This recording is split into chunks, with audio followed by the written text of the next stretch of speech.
मित्रांनो, तुमचं simply digital स्किलमध्ये तुमचं स्वागत आहे. आज आपण मायक्रोसॉफ्ट एक्सेलमध्ये ट्रान्सपोज फंक्शन शिकणार आहोत. ट्रान्सपोज आपण शिकणार आहोत. ट्रान्सपोज फंक्शन म्हणजे काय?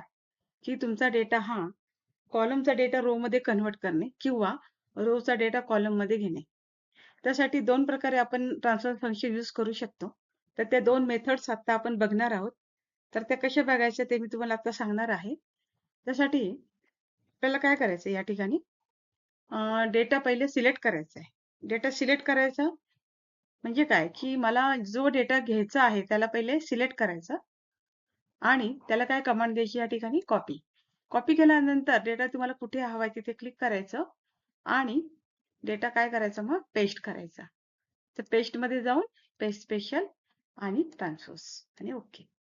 तुम्ही बघू शकता आपला डेटा ट्रान्सफर झालेला आहे आणि कॉलमचा डेटा रो मध्ये आलेला आहे आणि रोचा डेटा कॉलम मध्ये कन्वर्ट झालेला आहे. ओके. आता दुसरी जी मेथड आहे ती पण आपल्याला बघायची या ठिकाणी.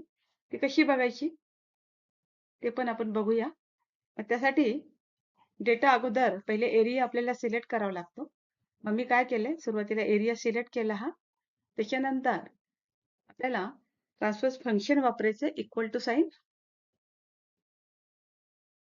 ट्रान्सपोज इंटू ब्रॅकेट आणि जो आपल्याला करायचा आहे त्याला सिलेक्ट करायचा डेटाला ॲरे शिफ्ट की प्रेस करून कंप्लीट करायचा आणि इथे मी दिलंय कंट्रोल शिफ्ट आणि एंटर हे प्रेस केल्यानंतर आपल्याला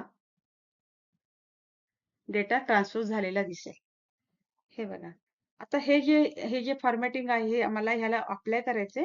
त्यासाठी मी सिलेक्ट केलंय. फॉर्मॅट पेंटरला क्लिक केलं आणि त्याच्यावरून फॉर्मॅट पेंटर इथं कमांड वापरलेली आहे या ठिकाणी. तुम्ही बघू शकता दोन्ही डेटा सेम आहे. दोन्ही वेगवेगळ्या दोन प्रकारे आपण ट्रान्सफर फंक्शन यूज केले मेथड 1 आणि मेथड 2. आता या ठिकाणी आणखी एक नवीन ह्याच्यामध्ये आहे की स्टॅटिक आणि डायनामिक. आता स्टॅटिक म्हणजे काय की ज्याची व्हॅल्यू बदलत नाही आणि डायनामिक म्हणजे त्याची व्हॅल्यू बदलते.